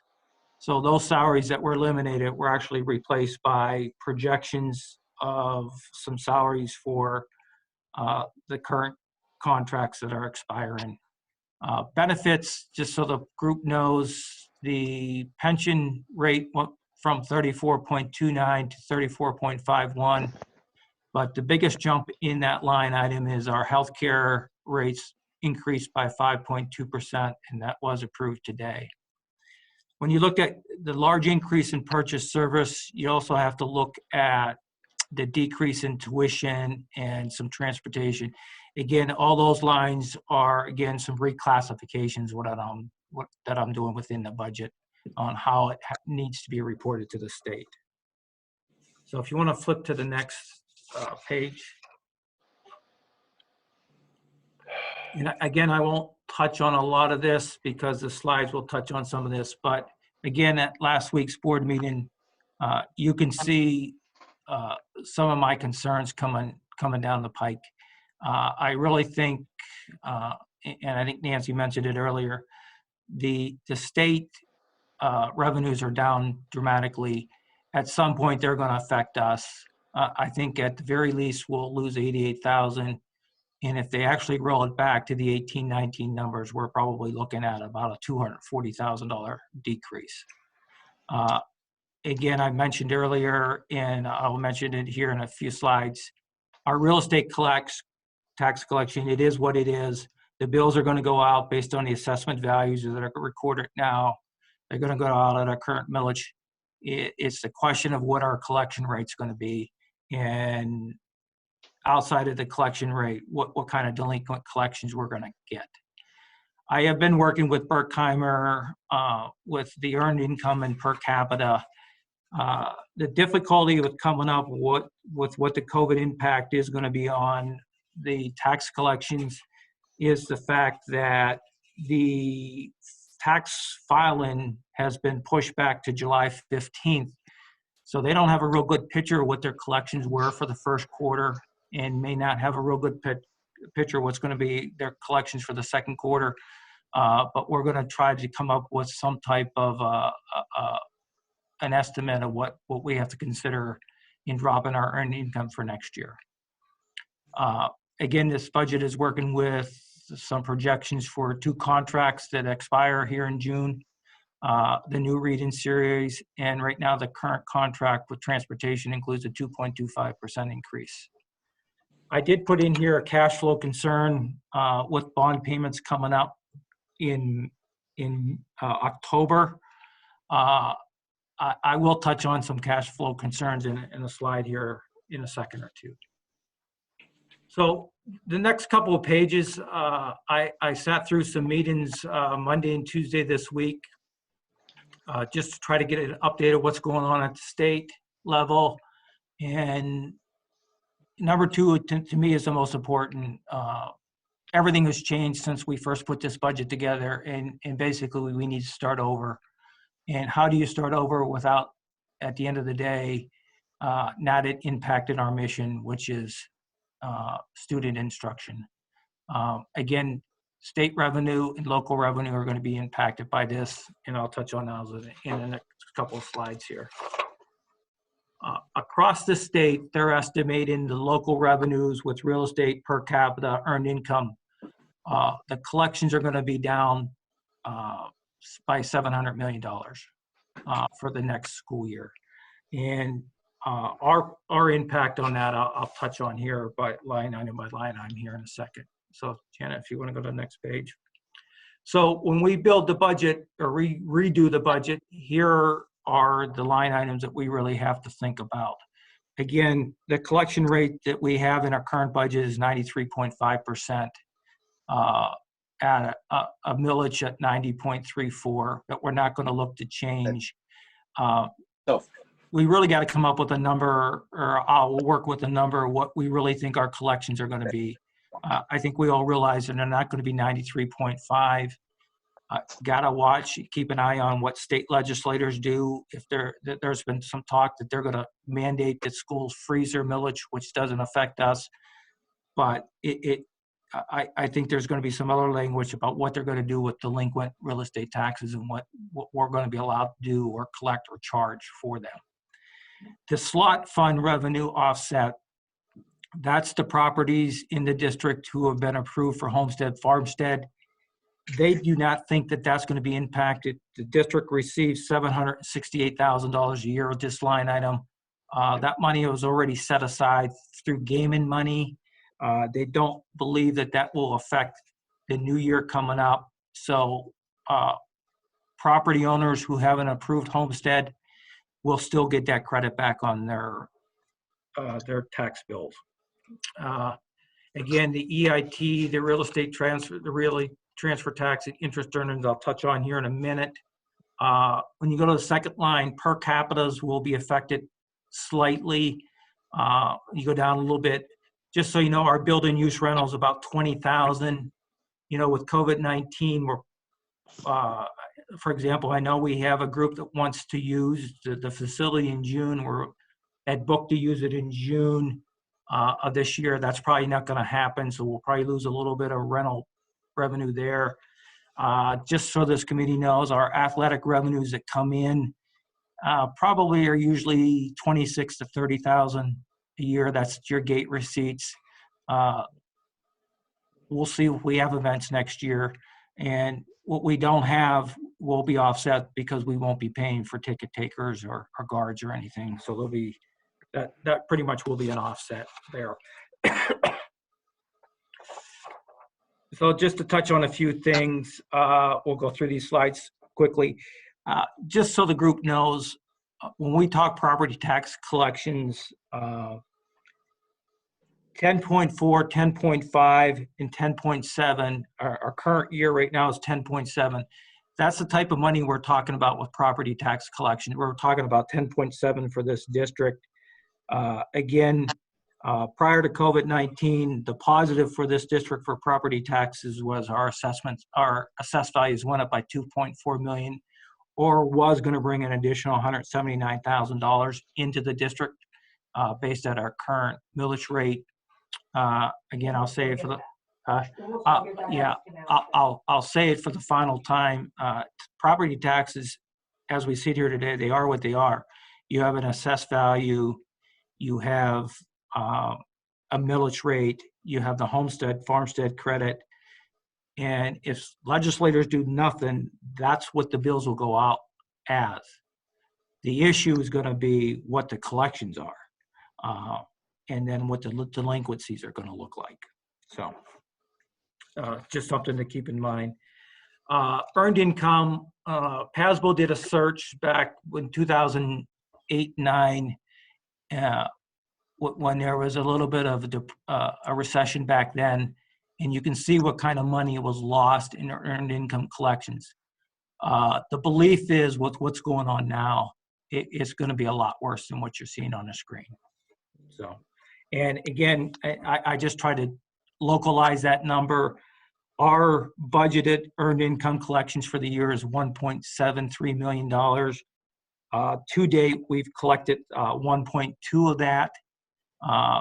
But keep in mind, for the current year, our collections for the current year include the full second quarter, which means any earned income collections for July and August are included in the year that we're currently in.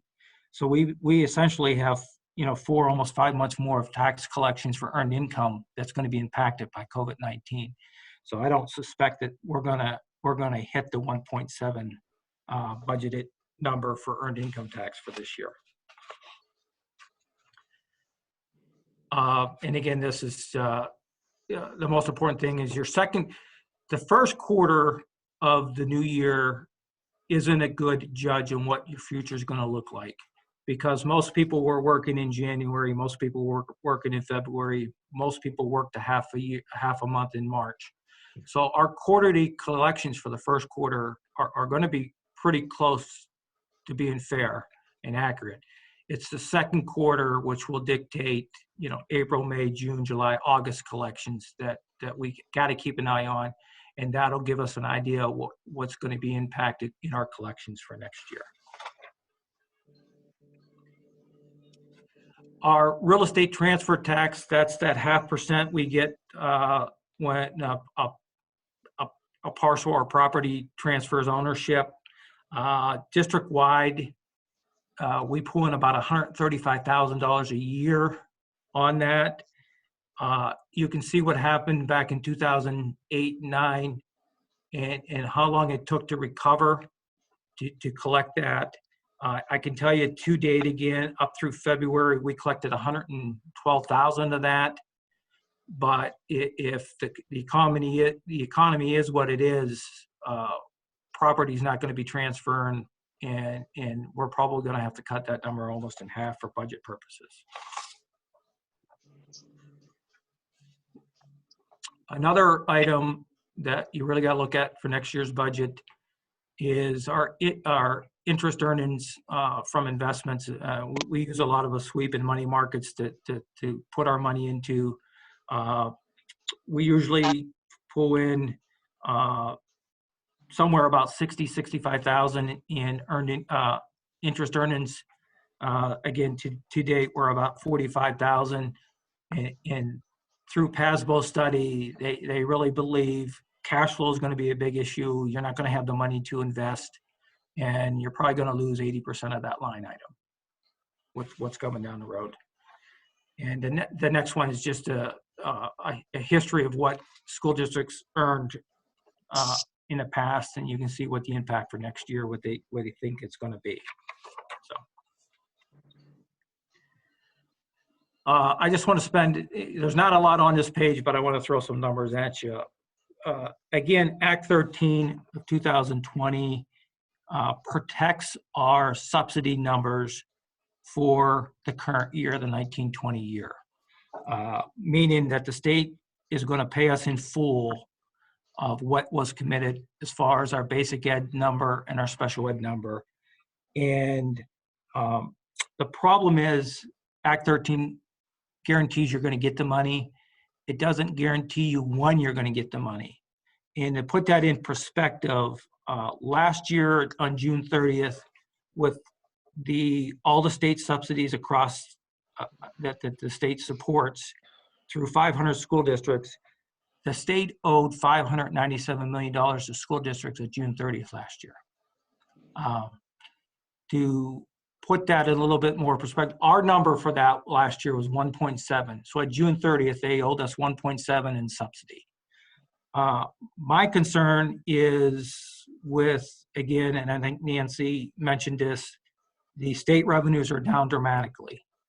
And even though Act 13 says we're going to get the subsidy, the question is when we are going to get it. And to give you a little bit of idea why I'm a little concerned about our cash flow is from May 31st last year up until June 30th last year, we pulled in about $3.7 million of state subsidy. That's the kind of money that gets us through our summer months. That's the kind of money we put aside to make our bond payments come October. And again, if Act 13 protects the number, but we don't get the dollar amount, we could be looking at a pretty serious cash flow. You hope the state holds through to school districts through education, and we get that 3.7 million when we're supposed to. If we do, we should be okay through the summer months, meeting the payrolls and meeting our expenses. But if they hold some of that money back, then we're going to have some discussions at a board level on how we want to handle our cash flow down the road. Does anybody have a question on that? Because I think that's important. Jim, I don't know if we talk about that at a board meeting, but that would be a possible line of credit, I would assume you're talking about. Correct. Okay. Yeah. Okay. Okay, I have a question. If we don't get the money from the state or it's delayed, would that affect any of the payment on the bond issue? That actually came up at the discussion I had with the state. And the short answer is no. Your debt service schedule payments or your debt schedule payments, there's commitments on the bond end of that money going out, and they don't see any flexibility with your bond payment schedule. Okay, another question. I have two other questions. With the budgetary reserve, there was what, 1.1 million or 1.2 million. Okay. Is that money considered money that is not, it has no commitment to it, that is like money in a piggy bank, or is that money that we need to get through for the rest of the year? That fund balance of 1.2, another way of saving it's the district savings account. It's sitting there for however the board decides to use it. Okay, so it's not committed money. It's like in a piggy bank right now. Yeah. Okay. Our 1.2 is fully uncommitted. You'll see some other districts out there that have a large fund balance, but they have committed money towards future construction projects, future PSERS increases. We do not have any of that. All our fund balance of 1.2 is all uncommitted or unreserved. Okay, another question. Have you ever had numbers on how many small businesses there are in the Yawk School District? I do not have them, no.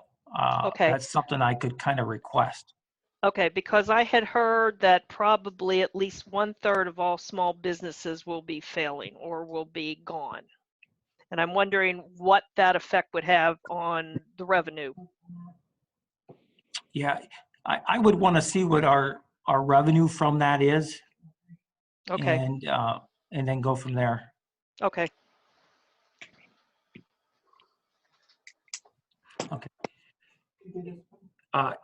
These next couple slides are just basically a review of something that we all have to consider when building the budget from here forward. Obviously, there's going to be a property decline, tax decline based on a collection rate. Our EIT, our transfer tax, our interest earnings are all going to go down. And again, what's going to happen to delinquent collections is yet to be seen. The big thing on this slide is the recovery when they don't see anything coming back to near normal for at least 30 months. So this struggle is going to be not just this current year, it's going to be a 2-year budget process that we have to really concern ourselves with. You know, the quicker businesses open, the quicker we're going to get back to normalcy. Again, I mentioned this earlier on, and Nancy brought it up about the potential, what's going to happen with state subsidies.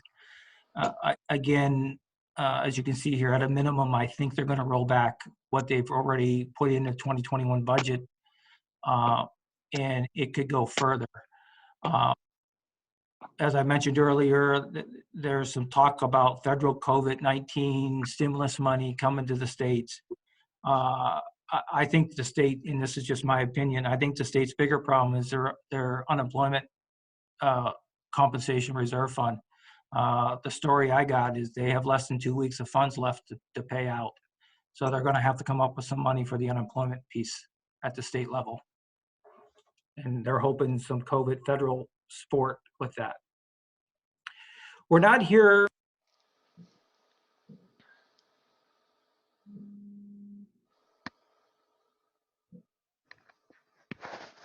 Can't hear ya. Hello?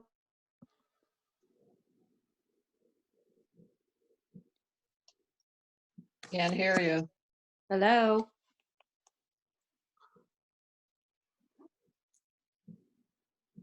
Jim? Go I ahead, think they're Nancy. having, okay, I think they were having technical difficulties. Okay, there you are. Okay. What that does to us is nothing. As we sit here today, we are still, as a school district. That needs to- I can't hear him though. How about now? Yep. There you go. Okay. See, that's where my computer locks on me. Yeah. So, what I was mentioning is that the state is thinking about doing just a statewide 6-month budget and do some reevaluation, but nothing official has come out on that. More importantly for us, as we sit here today, there has been no change to the budget adoption timeline for school districts. We're still expected to put a budget out in May for public inspection and vote on it in June. But I think there will be more that come with that.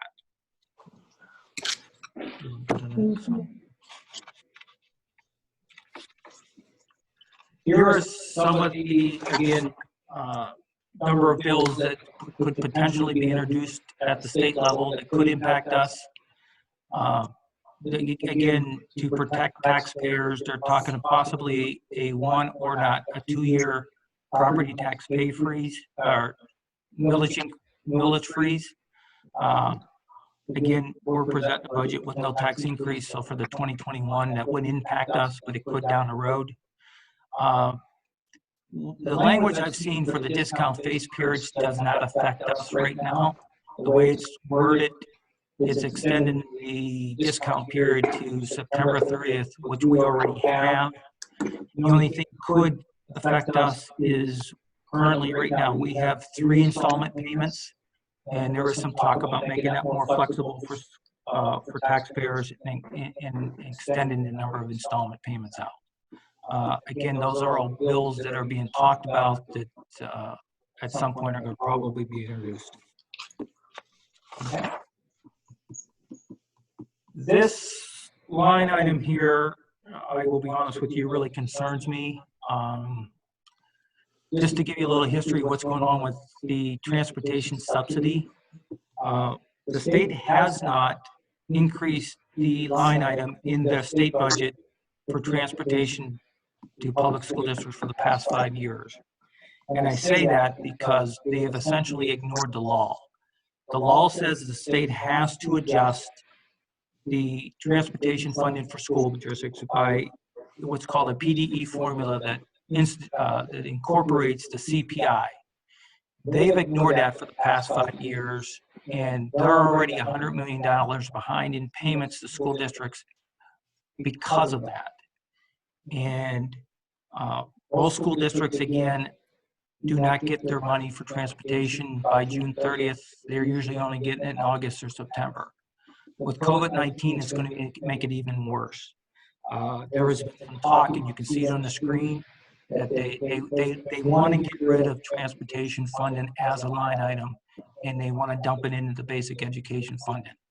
I don't know how they're going to do that based on the current formula. Current formula factors, amount of kids being transported miles to and from school. But the mere fact that they've ignored it for 5 years and are already $100 million behind in payments to school districts, it's not promising for us when it comes to transportation. That line item for us is about $1.3 million. They're just short of $1.3 million. Just in summary, another bill that's being discussed is they may force school districts to use some of their fund balance to get through the next 12 to 16 months. That will be yet to be seen. I don't think school districts are going to have a choice but to do that if the state reduces their subsidies for basic ed and special ed. And I just want to put a caution out there because it's something that we've been hearing, that the school districts should have a lot of money because we're not paying for a lot of services right now. Just keep in mind that what we're not spending is probably going to be offset by the lack of earned income tax collections. That's why I want to get together and do some type of a projection to see what our impact on that's going to be. Okay. This is just a review of everything I've talked about. No new hiring or wage increases. That's hard to say on a slide when you have labor contracts. That's something that needs negotiated. So again, you can see the slide. One of the things, and Dr. Sarden alluded to this, we are currently in renegotiating our transportation contract, and we're just going to have to see how that plays out over the next few weeks and see what the impact of that's going to be. Okay, I don't know how many more slides. Okay. That's it. That's Does it. anybody have any questions on handout 2? And what I wanted to do is just give you an update of what's being discussed and what's going on at the state level. And more importantly, I tried to put enough Yawk School District numbers in there so you can see what kind of revenue that we're dealing with and what potentially the impact could be. So right now we're almost, I hate to say it, kind of in a holding pattern to see what the state's going to do, whether it's the reduction of state subsidies or the passing of some House or Senate bills that are going to impact us. But in the meantime, we are meeting with department heads and principals to try to control as much as we can here. What makes it difficulty, in some ways it may help us, but what makes it difficult is the fact that we're dealing with 2 labor contracts, and we don't know what the impact of those labor contracts are going to be on us down the road here. Does anybody have any questions? So we have 2 additional. Okay.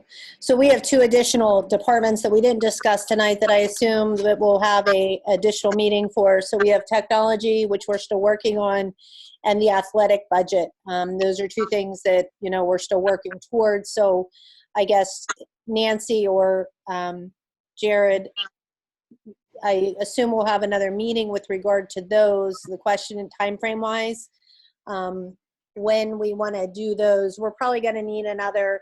I would say those 2 we probably need till like that first week in May in order to continue to get that stuff together based on everything we're doing right now and trying to get together. And I'm hoping by that first week in May, because obviously in May it's the preliminary budget that you approve, and then there's changes. There's always changes made between May and June that are pretty significant.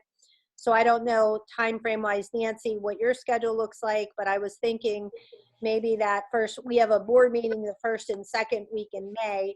But maybe doing the, one more public budget meeting, this committee, sometime during that 1st or 2nd week in May to go over that athletic and that technology piece, because that's really the 2 pieces left. Yes, can you hear me? Yeah, go ahead. Okay. Yeah, just, if you could just text me, Janet, or email me the dates. Like I said, I'm working at different places and they tell me when to show up and I just go there. I will. But if I Yeah. can work with you on a date and then I can just put it in so they know of certain dates that I can't work, then that'll be fine. I mean, I don't know when our surgery center is going to open back up. We're supposed to go back at the beginning of May, but that's highly unlikely. So I'm literally on limbo. But if we pick a date, then I can just tell them that's the date I can't work, and we'll figure it out. Okay, so I'll send you over, Nancy, an email or a text maybe tomorrow with some dates that Jim and I think will work for us to be able to get the rest of this stuff done. And then Yeah, once that's we fine. decide that, we'll notify the committee of when that will be.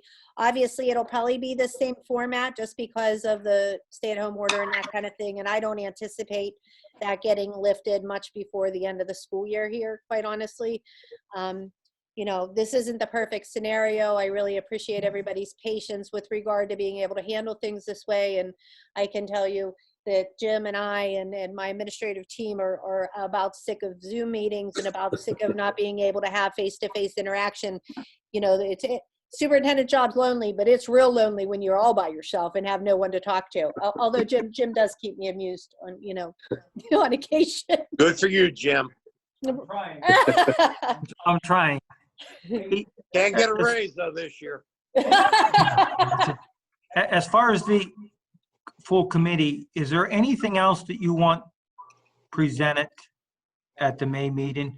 I am going to come with obviously some revised revenue numbers based on what I can find out from the state, and make some adjustments to our real estate and earned income collection. So I'll have a revised revenue budget. And that'll be the best case scenario, what we know as of the first week in May. And we should have some additional numbers with regard to that federal stimulus money and what monies we'll be getting as a district, because some of those monies will help offset some of the monies that are in the 2021 budget. So I'm hoping if we do it that first or second week of May, we'll have a better feel for what that looks like as well. But anything else you guys need to see? Well, I do. There are some things that I want to take a look at, but as the committee chair for the budget, I was hoping that our committee would meet. There are some line items that I'd like to go through. I mean, I'm seeing the general number or the total, but I'd like details behind some of these line items. And I think that's more of a school board meeting kind of committee meeting, where I would like to get a little bit more into detail on some of these that maybe we could meet after we have another budget meeting in May. Yeah, that's fine. And the other thing too, Nancy, if you want to let us know what those, you know, specific, not right now, obviously, but if you want to let us know what those specific line items that you're looking towards, you know, that gives us some stuff that, you know, Jim and I can maybe pull and even scan some of that together. Nancy, I will tell you, these binders that we have here have all the details behind the number that you're seeing on a screen. Yeah, I mean, I'm looking, I didn't see anything regarding any conferences or anything that teachers put in for next year. A lot of things that I had asked, you know, during previous school board meetings, and, you know, a lot of times it was just stuff that was passed in the previous budget. So there are some items that I'm looking at, and I'm like to go through line by line on a lot of these to see what's making up for some of the maintenance requests, what we're looking to improve, some of these schools of what's coming up with those sums. So yeah, we can do that maybe in May after, you know, you re-meet with the principals and trim some more things away that you said you were looking to meet with those, and then compare the numbers. Well, we appreciate all the work and stuff that Yes, you all very put in good. to get Thank to the you. budget. Yeah, But, thank you. I know that we have a lot of unknowns right now, and we'll just have to deal with them the best way we can right now. Yeah. Well, we God agree. bless and be safe, please. All right. Well, we appreciate everybody's time today. I want to thank Jim for all the work he did for today, because I can tell you it's been interesting around here the last couple of weeks. So we appreciate everybody's time. Nancy, I'll be in touch with you probably sometime tomorrow once things settle in, and we'll get that information out to the rest of the committee after. Wait, since we're all on the thing, will it be easier? Is everybody able to meet during the day, or is this going to be at like a later in the day kind of thing? Anybody? I'm available anytime. Okay. Because I'd rather it be during the day if that's possible. Whatever you guys want, I can make accommodations too. I mean, that's fine. I'll just do it at work for 2 hours or whatever time we need. That's fine. Yeah, I'm and retired. I'm retired, so. What about Nancy Biscus Neal? She I'm doesn't very have anything more on. I'm very flexible.